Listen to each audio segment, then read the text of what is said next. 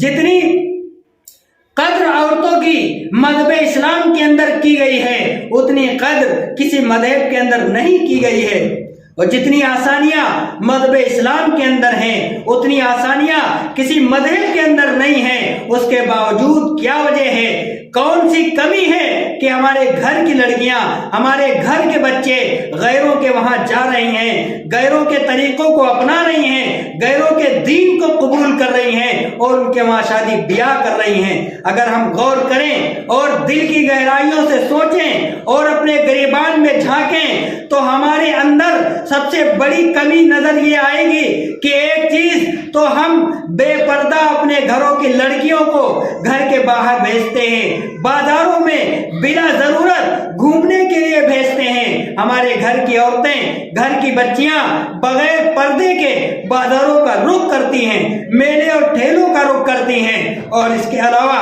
ہم اپنے گھروں کے بچیوں کو ایسے اسکولوں میں یا ایسے کالجوں میں بھیجتے ہیں جہاں بالغ مرد اور لڑکیاں ایک ساتھ مل کر کے تعلیم حاصل کرتے ہیں۔ جب ہم اپنے بچیوں کو ایسے ماحول میں، ایسے اسکول میں، ایسے کالجوں میں بھیجیں گے جہاں پر مرد اور عورتیں مخلوط تعلیم حاصل کریں گے تو اس کا نتیجہ اسی طریقے کا برا نکلے گا۔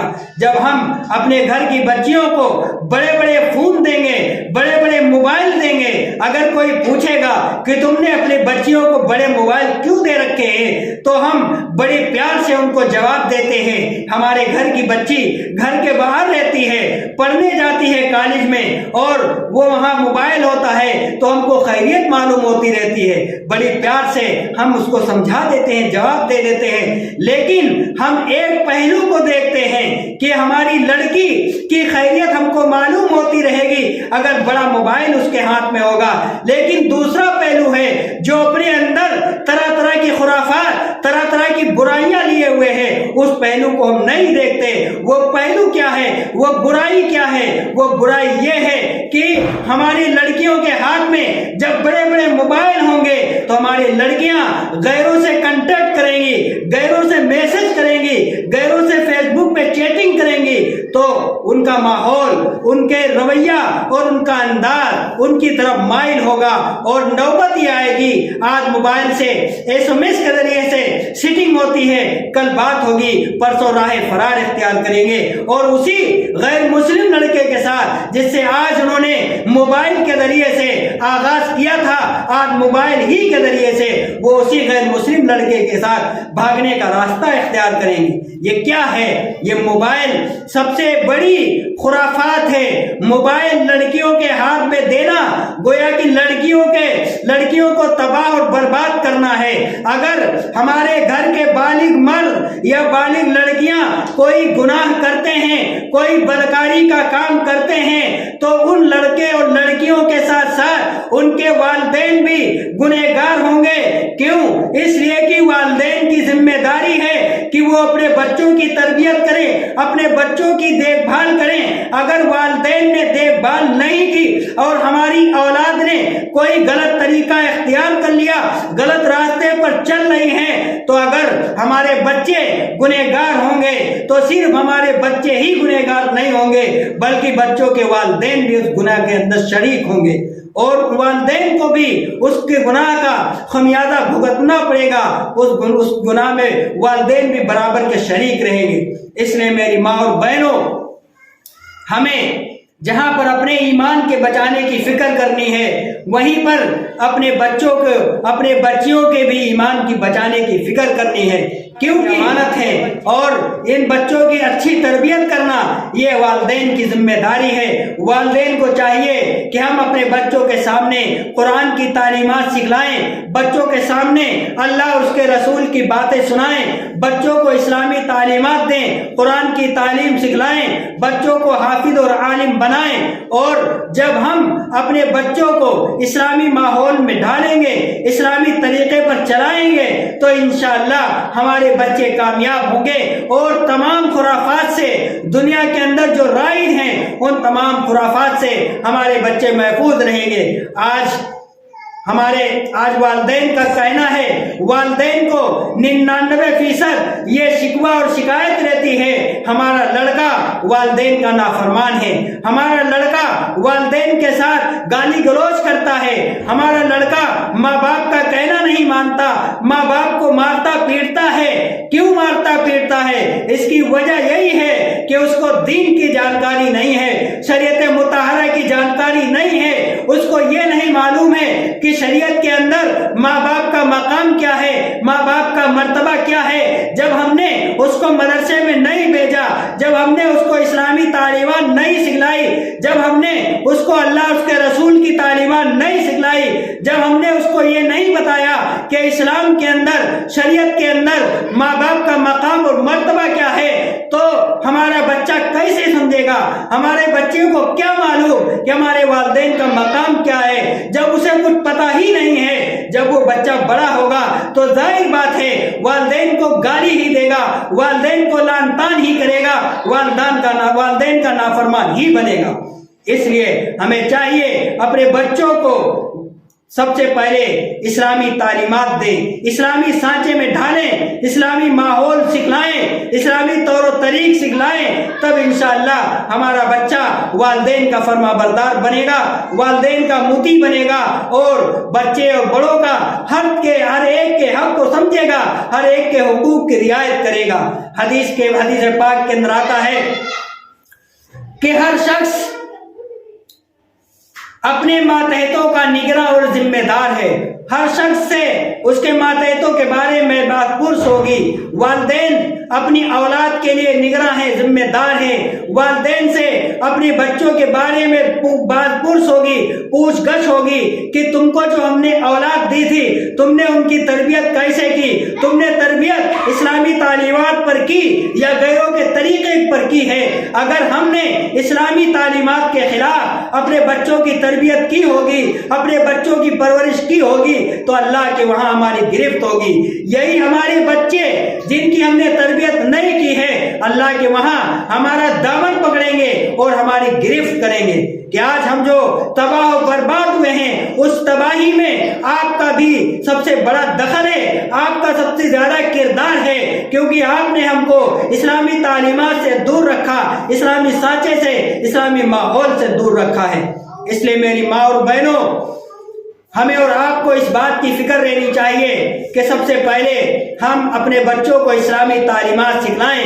اگر ہمارے گھروں میں اسلامی رواج نہیں ہے، اسلامی ماحول نہیں ہے، تو دوسرے عورتوں سے، جو پڑھی لکھی گھرانے کی عورتیں ہیں، جو قرآن اور شریعت مطہرہ کا علم رکھتی ہیں، ان لڑکیوں کے پاس بھیج کر کے ہم اپنے بچیوں کو قرآن کی تعلیم سکھلائیں، شریعت مطہرہ کی تعلیمات سکھلائیں۔ اور جو بچے ہیں جو بالغ ہو گئے، مدرسے میں جانے کے لائق نہیں بچے ہیں، ان کی اتنی زیادہ عمر ہو چکی ہے، ان کو کوشش کریں کہ ایسی جگہوں پر بھیجیں جہاں پر قرآن کی تعلیم کم سے کم وہ سیکھ لیں۔ آج لہر پور میں ماشاءاللہ بہت سی جگہوں پر ایسے مکتب چل رہے ہیں جہاں پر ان بڑے بڑے لوگوں کے لیے قرآن کے سکھلانے کا نظم ہے، جو بچپن میں قرآن کو نہیں پڑھ سکے، بچپن میں قرآنی تعلیمات کو نہیں سیکھ سکے، ان کے لیے نظم کیا گیا ہے کہ ایسی جگہوں کو تلاش کرے اور وہاں جا کر کے کم سے کم قرآن کی تعلیم کو سیکھیں، اور اتنا علم ضرور حاصل کرنے جس سے حلال اور حرام کی تمیز آ جائے، روزے نماز کا علم آ جائے۔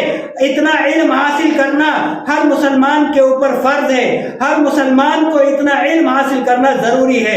اس لیے میری ماں اور بہنوں، یہ عہد کرے کہ آج سے انشاءاللہ ہم اپنے آپ کو اسلامی ماحول میں ڈالیں گے، اپنے بچوں کو بھی اسلامی ماحول میں ڈالنے کی فکر کریں گے اور ان کی اچھی تربیت کریں گے۔ اور جو چھوٹے بچے ہیں ان کا حدیث کے اندر آتا ہے، سب سے پہلا مکتب جو ہوتا ہے بچے کا، وہ ماں کی گود ہے۔ ماں کی گود جب بچہ چھوٹا ہوتا ہے، نابالغ ہوتا ہے، تو اس کا ذہن بالکل خالی ہوتا ہے، اس کا ذہن بالکل کھوکھلا ہوتا ہے، اور خالی ڈبے کے اندر جو چیز بھی آپ بھرنا چاہیں وہ آپ بھر سکتی ہیں۔ اس لیے جب بچہ ہمارا چھوٹا ہے، 2-4 سال کا ہے، تو ہم کوشش کریں جو خالی ذہن ہے اس کے ذہن میں، اس کے سامنے ہر وقت ہم اللہ اس کے رسول کی باتیں کریں، شریعت مطہرہ کی باتیں کریں اور بزرگوں کے واقعات سنائیں، تاکہ اس کے ذہن کے اندر وہی باتیں بیٹھیں اور وہی طور و طریق اس کے ذہن کے اندر بیٹھے۔ اور جب ہم اس طریقے سے اپنے چھوٹے سے بچے کو جس کا ذہن خالی ہے اس کے سامنے جب اللہ اس کے رسول کی باتیں سنائیں گے، شریعت مطہرہ کی باتیں کریں گے، اور اس کے سامنے ہم ادب کے ساتھ گفتگو کریں گے، اس کے سامنے ہم گالی گلوچ نہیں کریں گے، اس کے سامنے لعن طعن نہیں کریں گے، جب ہم چھوٹے سے بچے کے سامنے روزہ اور نماز کریں گے، نماز پڑھیں گے، تو ہمارے بچے بڑے ہو کر کے ہمارے طریقوں کو اپنائیں گے، ہمارے کردار کو اپنائیں گے۔ آج ہمارے چھوٹے بچے جب ہم کو مصلی پر رکوع اور سجدے میں دیکھیں گے تو بڑے ہو کر کے یہی بچے ہماری طرح رکوع اور سجدہ کریں گے، اللہ کے لیے عبادتیں کریں گے۔ دیکھا ہوگا جن گھروں میں عورتیں نماز کی پابند ہیں، ان گھروں میں میں نے کئی گھروں میں ایسا دیکھا ہے کہ عورتیں جہاں نماز پڑھتی ہیں، چھوٹے چھوٹے بچے ماں کے ساتھ میں رکوع اور سجدہ کرتے ہیں، نقل کرتے ہیں، ان کی نقالی کرتے ہیں۔ یہ کیا ہے؟ یہ ان کی تربیت ہو رہی ہے۔ یہی بچے جو آج ماں کو دیکھ کر کے نقالی کرتے ہیں، کل جب بچے بڑے ہوں گے تو ان کی عادت بن جائے گی۔ جب عادت بن جائے گی تو یہی اللہ کے لیے عبادت بن جائے گی۔ جب اللہ کی عبادت بنے گی تو یہی ہمارے بچے دنیا میں ماں باپ کے فرما بردار بنیں گے، اللہ کے عبادت گزار بنیں گے، شریعت مطہرہ کے مطابق ان کا ہر کام گزرے گا، ان کی پوری زندگی گزرے گی۔ اس لیے میری ماں اور بہنوں، ہم عہد کریں اپنے گھر کے اندر دینی ماحول بنائیں گے، دینی کردار بنائیں گے، اپنے بچوں کو قرآن کی اور اسلام کی باتیں سکھلائیں گے، اسلامی تعلیمات سکھلائیں گے، اور ہم بچوں کے سامنے ادب کے ساتھ اور ادب کے دائرے میں رہ کر کے گفتگو کریں گے۔ بچوں کے سامنے گالی گلوچ کرنا یہ بھی بچوں کے لیے تباہی کا ذریعہ ہے۔ عورتوں میں دیکھا گیا ہے، خاص طور سے عورتیں لعن طعن بچوں پہ کرتی ہیں، جو بالکل چھوٹے چھوٹے بچے 1 سال 2 سال کے ہوتے ہیں، جن کو ذرہ برابر کی تمیز نہیں ہوتی ہے، ان بچوں کو کفریہ الفاظ کہہ دیتے ہیں، نہ جانے کیسے کیسے بکواسی الفاظ بکتے ہیں ان بچوں کو۔ ارے وہ بچے معصوم ہیں، گناہوں سے پاک ہیں، آپ ان کے سامنے ایسے ایسے الفاظ بکیں گی، ایسے ایسے الفاظ کہیں گی تو ان بچوں کے دل کے اندر، ان بچوں کے دماغ کے اندر وہی چیزیں بیٹھیں گی اور اس کا نتیجہ غلط ہوگا۔ اس لیے میری ماں اور بہنوں، ہمیں فکر یہ کرنی ہے کہ ہم اپنے ماحول کو دینی ماحول بنا دیں گے اور اپنے گھروں میں قرآن کی تعلیمات کو لائیں گے، اور جو ہمارے بچے یا بچیاں پڑھے نہیں ہیں، اگر وہ بچے نابالغ ہیں تو کوشش کر کے ان کو مدرسے میں بھیجیں اور اسلام کی تعلیمات دیں۔ دنیاوی تعلیمات منع نہیں ہے، لیکن سب سے پہلے کم سے کم اتنا علم اپنے بچوں کو ضرور سکھلائیں، حلال اور حرام کی تمیز آ جائے، روزہ اور نماز کی پابندی اور اس کے پہچاننے کا طریقہ آ جائے، اتنا علم ضرور سکھلا دیں۔ اس کے بعد دنیا کی جو بھی تعلیم دلانا چاہیں دلائیں، تعلیم کوئی بھی منع نہیں ہے، لیکن تعلیم دنیاوی غالب نہیں ہونا چاہیے۔ غالب ہو تو دینی تعلیم غالب ہو، غالب ہو تو دینی ماحول غالب ہو، دنیاوی ماحول غالب نہ ہونے پائے۔ اس کا دھیان رکھ کر کے دنیاوی تعلیم سکھلائیں، انجینئر اور ڈاکٹر سب کچھ بنائیں، لیکن دین کو مقدم رکھیں، دین پیچھے نہ رکھیں، دین آگے رہے۔ جب ہمارا دین آگے رہے گا تو انشاءاللہ ہماری دنیا بھی کامیاب ہوگی اور آخرت بھی انشاءاللہ کامیاب رہے گی۔ اس لیے میری ماں اور بہنوں، ہمیں کوشش کرنی چاہیے کہ ہمارے بچے دینی ماحول میں ڈھلیں اور ان کا ایمان پر خاتمہ ہو۔ سب سے بڑی بات ہے اللہ ہمارے ایمان کو بچا لے، اللہ ہمارا ایمان پر خاتمہ فرما دے۔ اس لیے ہمیں ہر وقت اللہ سے یہ دعائیں کرتی رہنی چاہیے کہ اللہ جب تک ہمیں زندہ رکھ، ایمان پر زندہ رکھ، جب بھی ہماری موت ہو ایمان پر موت ہو، ایمان پر خاتمہ ہو، مرتے وقت ہماری زبان پر کلمہ طیبہ جاری ہو جائے۔ یہ دعا اٹھتے بیٹھتے، سوتے جاگتے، چلتے پھرتے ہر وقت ہم کو یہ دعا کرنی چاہیے، کیونکہ جس کا ایمان پر خاتمہ ہو گیا وہی کامیاب ہے، جس کا ایمان پر خاتمہ نہیں ہوا وہ کامیاب نہیں بلکہ نامراد ہے۔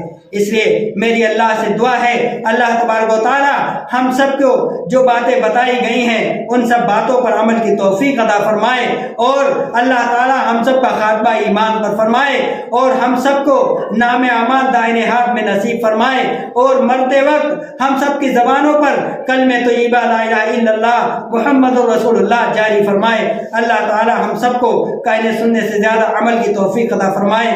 وآخر دعوانا ان الحمد للہ رب العالمین۔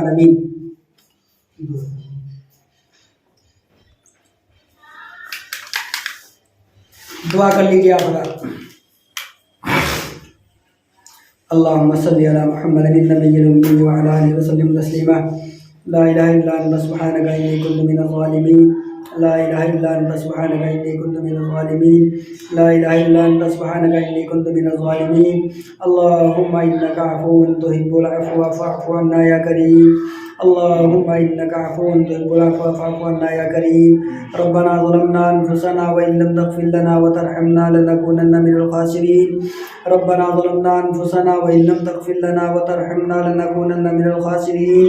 ربنا آتنا فی الدنیا حسنۃ وفی الآخرۃ حسنۃ وقنا عذاب النار، وقنا عذاب الحشر، وقنا عذاب القبر، وقنا عذاب الدین، وقنا عذاب الآخرہ۔ اللہم اغفر لحینا ومیتنا وشاہدنا وغائبنا وصغیرنا وکبیرنا وذکرنا وانثانا۔ اللہم من احییتہ منا فاحیہ علی الاسلام، ومن توفیتہ منا فتوفہ علی الایمان، ومن توفیتہ منا فتوفہ علی الایمان، ومن توفیتہ منا فتوفہ علی الایمان۔ اے اللہ ہمارے گناہوں کو معاف فرما، یا اللہ ہماری خطاؤں کو درگزر فرما، یا اللہ ہمیں صراط مستقیم پر گامزن فرما، یا اللہ ہمیں صوم و صلاۃ کا پابند بنا، یا اللہ ہمیں رزق حلال عطا فرما، یا اللہ رزق حرام سے حفاظت فرما، یا اللہ جھوٹ سے، غیبت سے، کینہ سے، کپٹ سے، چغلخوری سے یا اللہ ہم سب کی حفاظت فرما۔ یا اللہ جو بیمار ہیں اللہ انہیں شفاء کاملہ عاجلہ عطا فرما، یا اللہ جو پریشان حال ہیں ان کی پریشانیوں کو دور فرما، یا اللہ جو مقروض ہیں اللہ ان کے قرضوں کی ادائیگی خزان غیب سے مہیا فرما۔ یا اللہ ہمارے والد صاحب کی طبیعت بہت خراب ہے، یا اللہ انہیں صحت اور تندرستی عطا فرما۔ یا اللہ انہیں پہلے سے بہتر صحت یابی عطا فرما۔ یا اللہ ان کی چھوٹی بڑی روحانی جسمانی ظاہری باطنی تمام پریشانیوں کو دور فرما۔ یا اللہ پہلے جیسی صحت عطا فرما۔ یا اللہ پہلے جیسی تندرستی عطا فرما۔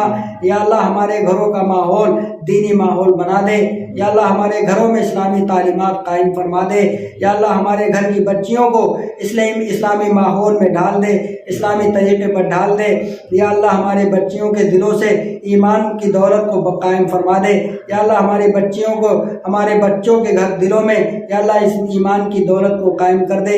یا اللہ ایمان کو بٹھا دے۔ یا اللہ ایمان کو بٹھا دے۔ یا اللہ فتنہ ارتداد سے اللہ ہم سب کی حفاظت فرما لے۔ یا اللہ فتنہ ارتداد سے اللہ ہم سب کی حفاظت فرما لے۔ یا اللہ جتنے بھی فتنے دنیا کے اندر چل رہے ہیں یا اللہ ان تمام فتنوں سے ہم سب کی حفاظت فرما لے۔ یا اللہ ہم سب کی حفاظت فرما لے۔ یا اللہ ہم سب کو دین کا دائی، دین کا رہبر، دین کا شدائی بنا دے۔ یا اللہ نبی پاک صلی اللہ علیہ وسلم سے سچی عقیدت اور محبت کرنے والا بنا دے۔ یا اللہ اسلامی تعلیمات کے مطابق ہم سب کو اپنی زندگی گزارنے والا بنا دے۔ یا اللہ اپنی مرضیات کے مطابق ہم سب کو زندگی گزارنے والا بنا دے۔ یا اللہ اپنی نامرضیات سے بچنے والا بنا دے۔ یا اللہ ہم سب کا خاتمہ ایمان پر فرما دے۔ یا اللہ جب تک ہمیں زندہ رکھ اسلام پر زندہ رکھ۔ یا اللہ جب بھی ہماری موت ہو اسلام پر موت ہو۔ یا اللہ خاتمہ بالخیر فرما۔